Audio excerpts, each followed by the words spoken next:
Happy belated New Year and welcome to my picks of the best films 2024. Yes, I know I'm a bit late, but I wanted to take some time off to enjoy the Christmas break and to catch up on some 2024 films I didn't get the chance to see between the end of the year and the beginning of the new year. Obviously, like every other year, I have not seen every single film, such as The Brutalist. I was planning to see this film at a preview screening, but due to the bad weather that affected my travel to where I was going to see the film, I couldn't. So I'm going to have to wait till it's released by the end of January this year. Who knows, I might do a review for that. Anyway, let's crack on with the honourable mentions, and I will warn you now that there are lots of films on this list. I guess it's because that 2024 has been a great year for cinema. The Bike Riders, Emilia Perez or Perez, It's What's Inside, Thelma, A Different Man, Casa Bonita, Mi Amor, Baby Girl, A Real Pain, Civil War, Bird, Kinds of Kindness, Queer, Longlegs, The First Omen, Caddo Lake, Monolith, The Seed of the Sacred Fig, Jura 2, Wallace and Gromit Vengeance Most Foul, The Outrun, I Saw the TV Glow, Nosferatu 2024, and Superman the Christopher Reeve Story. They are all great films and I would recommend all of them, but they just didn't make it towards the not 10, but the top 15 best films of 2024. Lance Oppenheim's Sperm World is a moving, vibrant, peculiar, funny, tearful, and wonderful fly-on-the-wall documentary. The interviewed individuals are full of likability and depth, based on their lives, flaws, and motivations, and I cannot wait to see what Oppenheim does next in this type of factual filmmaking. Move over, Longlegs. This is the scariest film of the year. Oddity is a great example of a horror film of when you feel in your guts that something bad is going to happen and you know that the consequences will be severe. This film has a great payoff when it comes to suspense and character arcs. The use of the supernatural props has great foreshadowing, subtlety and purpose, especially that creepy wooden mannequin. If you want to watch an anime film that's only 58 minutes long, with extraordinary animation and about a close friendship in common interests and talents, that begins to be full of warmth, yeah, and then breaks your heart, then check out Look Back. An excellent coming-of-age directorial debut by Sean Wang, Diddy is sometimes hilarious but also serious about growing up, going through change when it comes to moving up in education, friendship groups and interests. But the heart of this film is the chemistry between the main character Chris and his mum about the importance and appreciation of support and respect. A part of this film felt nostalgic and personal to me, growing up in 2008/9 and using social media for the first time, such as YouTube. Ah, yes, when I used to make a lot of bad Lego videos. A quiet film like Small Things Like These had so much fear and rage inside, based on Cillian Murphy's experience and us the audience. Murphy's lead performance is phenomenal, and once again he showed a lot of believable negative feelings on being on the verge of a meltdown, just like he did in Oppenheimer. Emily Watson was also phenomenal by her unpredictable commanding choices, and it's a film about doing the difficult but gutting decision of doing the right thing for yourself and the people around you love and care about. For me, this was the biggest surprise of the year. John M. Chu's creation and directing of Wicked are monumental and very well made, for capturing this magical world where you feel like you're there yourself. With enjoyable and catchy musical scenes, amazing performances by Cynthia Erivo and Ariana Grande with their chalk and cheese personalities and their great chemistry. I cannot wait to see what's going to happen in Wicked for Good this November. Rose Glass's second feature, Love Lies Bleeding, was a visually crazy experience about sex, drugs and violence, and I was thrilled from start to finish. I loved Kristen Stewart's and Kathy O'Brien's performances, along with their intimate chemistry when it comes to their common issues and motivations for them to make better lives for themselves. This is Rose Glass meeting with Ridley Scott's Thelma and Louise and Terry Gilliam's Fear and Loathing in Las Vegas. Over the top, self-aware, and it worked for me. I am so excited to see what Rose Glass does next. I had a blast with Sean Baker's romantic drama film, Honora. It was a chaotic, hilarious, heartbreaking and amazing experience. A sweet script by its standard setup, but the story kicks off big time when the adventure and search happens for Ivan. Mikey Madsen's lead performance was magnificent, and she stole every single scene, and you believe in her character wanting an actual life. Very well edited with a soulful tone and a luxurious and ambitious personality.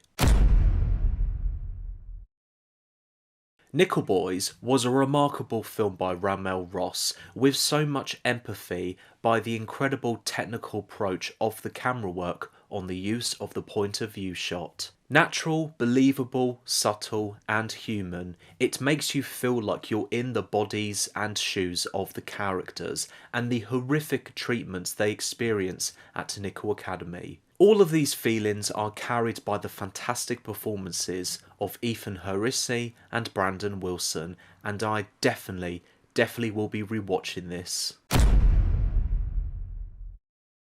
In my opinion, Dune Part 2 is a better film than the first one, and overall a satisfying experience. Denis Villeneuve continues to be one of the most respectable and interesting filmmakers working today in the big budget category and the sci-fi genre. Full of atmosphere, suspense, beauty, and many weird and wonderful moments. A stacked and stellar cast by the returning lot and the new lot. Timothée Chalamet, Rebecca Ferguson and Austin Butler were the standouts to me. Gorgeous cinematography by Greg Fraser, a loud and tense soundtrack by Hans Zimmer, and an excellent continuation of Paul Atreides' arc of being the chosen one, but on an anti-hero path. Full of potential but dangerous consequences, and I cannot wait to see what Denis Villeneuve will do next to Paul Atreides and Chani for Dune Part 3 or Messiah, if it's going to be released in 2026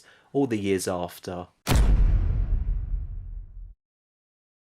I had no idea what to expect with Hundreds of Beavers, and in the end, it was just genius. This is honestly the best example of a type of film of where you do it yourself during the making, and the outcome is pretty epic. Having a basic plot about a guy having conflict with a bunch of beavers. However, visually, this is an experimental, self-aware, silly, but in a good way, fun, hilarious, comically violent, creative, and a clever experience. Hundreds of Beavers rely so much more on visuals and less on dialogue, and it makes the experience to be completely watchable and entertaining. Mike Cheslick, the director of this film, crushed it, especially this being his directorial debut, and I'm glad to see that this film has achieved quite the cult following. This is definitely worth watching with a group of friends if you want to just have a laugh,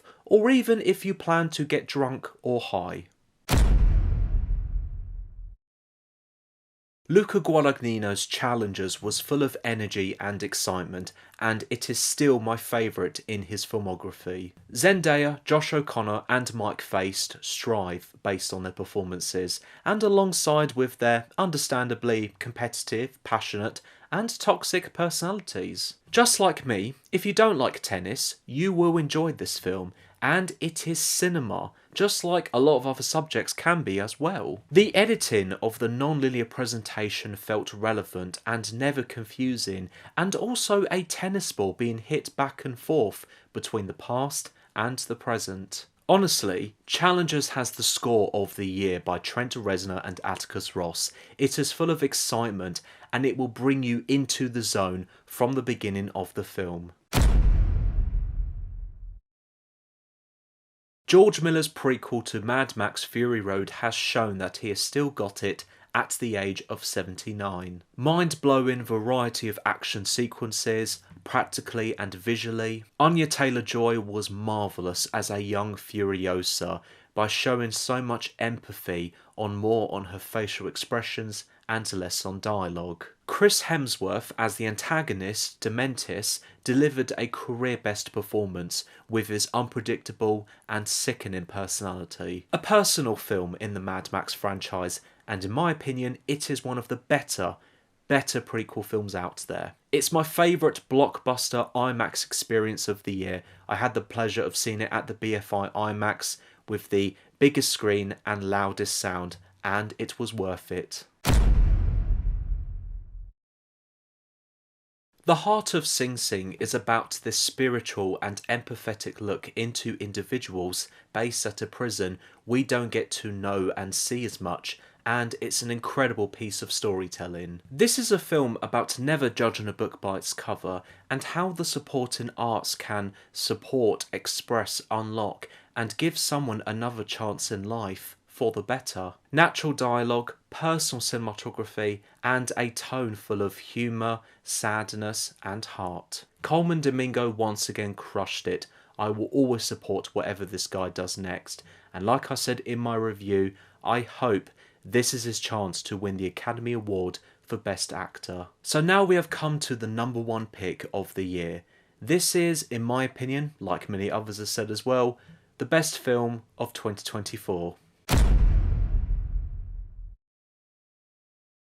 I'm a huge fan of the body horror genre, and for some weird reason I have found this creative style to be interesting since watching a lot of David Cronenberg and John Carpenter films. Now, in 2024, Coralie Farge's satirical and body horror film The Substance. This felt like a love letter towards the genre, but at the same time, Farge is going for her own takes in visuals and themes. As I said in my review, this was such an aggressive, disturbing, hilarious, and very disgusting film, and I loved it. This is a film that very confidently enjoys the hell out of what's being presented, no matter how far the limits are being pushed. With so much thought and realisation has been put into the storytelling. It's a feminist film about beauty standards and trying to be a perfectionist both professionally and personally. Both Demi Moore and Margaret Qualley deliver fantastic and career best performances, especially in those challenging scenes when moments get gross and are not for the squeamish. This had one of the most chaotic third acts that paid off very well and left me speechless. One more thing, and this is important to know, if you've still not seen The Substance or planning to eventually, do not eat while watching this film. Once you know, I'm sure you will thank me later. And that is it. Those are my picks of the best films of 2024. If you're interested in wanting to know more info and depth, you can check out some of these films in individual and collective review videos on my channel. Thank you so much for watching. I hope you've enjoyed this video, and please let me know your picks of the best films of 2024 in the comments below. Feel free to watch another video and check out my social media sites. Links are in the description below. Have a wonderful day, and until next time.